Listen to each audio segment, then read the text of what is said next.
To continue with this khutbah of the Prophet in Mina, let me go to two items here in the second khutbah. The first is about the sense of equality among the believers, irrespective of race, color, language, socio-political status, where the Prophet says, أَيُّهَا النَّاسِ إِنَّ رَبَّكُمْ وَاحِدٌ وَإِنَّ أَبَاكُمْ وَاحِدٌ. O people, your Lord is one, your Father is one. كُلُّكُمْ لِآدَمْ وَآدَمْ مِنْ تُرَابٍ. He says, remember, all of you go back to Adam. You are from Adam, you are the children of Adam, and Adam was created from the earth. إِنَّ أَكْرَمَكُمْ عِنْدَ اللَّهِ أَتْقَاكُمْ. Then he recites this ayat from Surah Al-Hujurat, that the most honorable person in the eyes of Allah subhanahu wa ta'ala among you is the one who is most pious or righteous. وَلَيْسَ لِعَرَبِيٍّ عَلَى عَجَمِيٍّ فَضْلٌ إِلَّا بِالتَّقْوَى. No Arab has any superiority or preference over non-Arabs except on the basis of taqwa and righteousness. أَلَا هَلْ بَلَّغْتَ. And there is another statement also in a different context where he talks about, non-Ajam doesn't have any preference over Arab either, and white or black over white, illa bitaqwa. And then he says at the end, أَلَا هَلْ بَلَّغْتُ. Have I conveyed this message? قَالُوا نَعَمْ. They said yes. And this is where the Prophet says, it's not only that you heard me, فَلَيُبَلِّغُ الشَّاهِدَ الْغَائِبِ.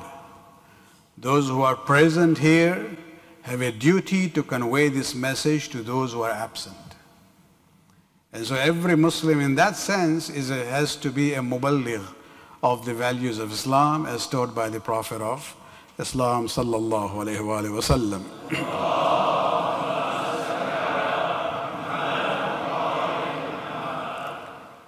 In a way of preparing the people for the final khutbah of Ghadir, he's now, making them mentally ready for it, where he says, فَلَا تَرْجِعَنَّ كُفَّارًا يَضْرُبُ بَعْضُكُمْ رَقَابَ بَعْضٍ.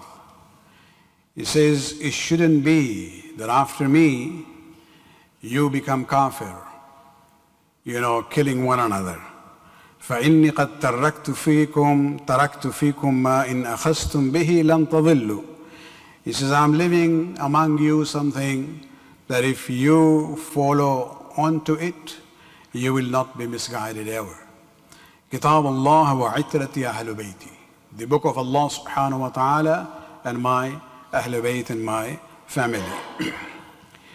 So this was basically to prepare their mind for that event known as Ghadir. And then again he uses those same words. أَلَا هَلْ بَلَّغْتُ. Have I conveyed this to you? And they said, Na'am. And the Prophet says, Allahumma ashhad.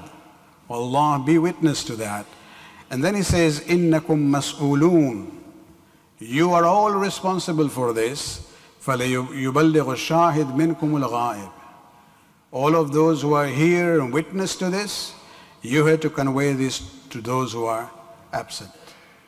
When we hear these words that the Prophet is saying that I'm leaving the Qur'an and my itra, my family, or Ahlul Bayti, the version that we see from vast majority of Sunni scholars in all their lectures, they say the Prophet said, Kitabullah wa sunnati. The book of Allah and my sunnah.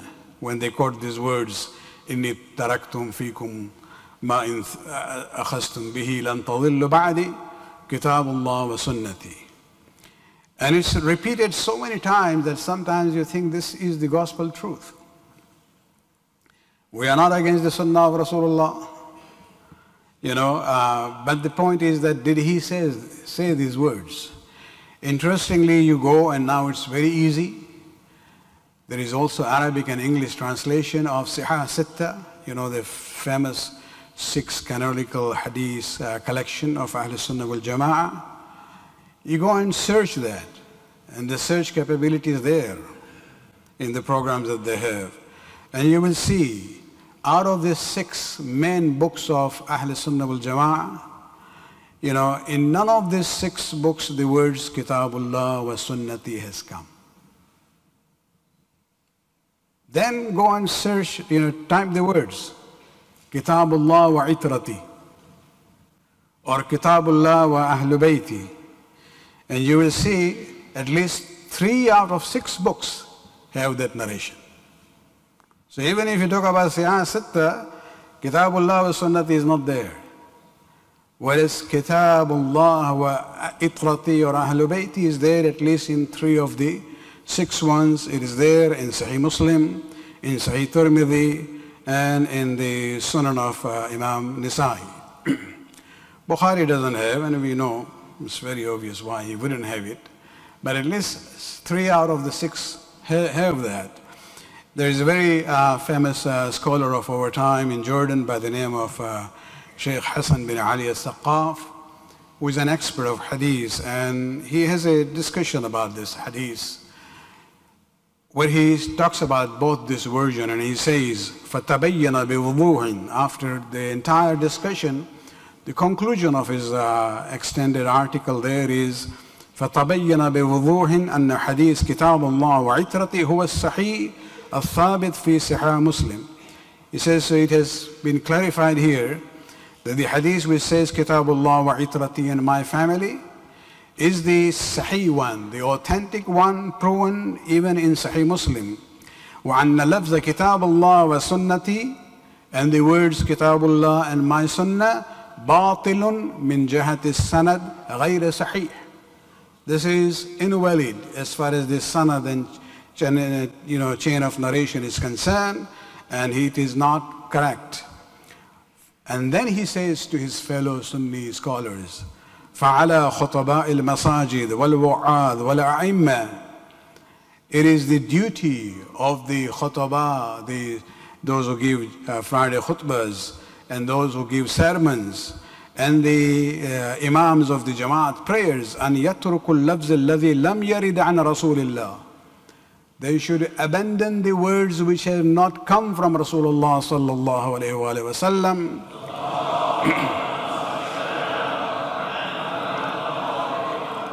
وأن يذكروا للناس اللفظ الصحيح الثابت عنه عليه السلام. And they should mention to the people the words which has come in an authentic way from the Prophet, في صحيح مسلم كتاب الله وأهل بيتي أو عترتي, which has come from their own sources.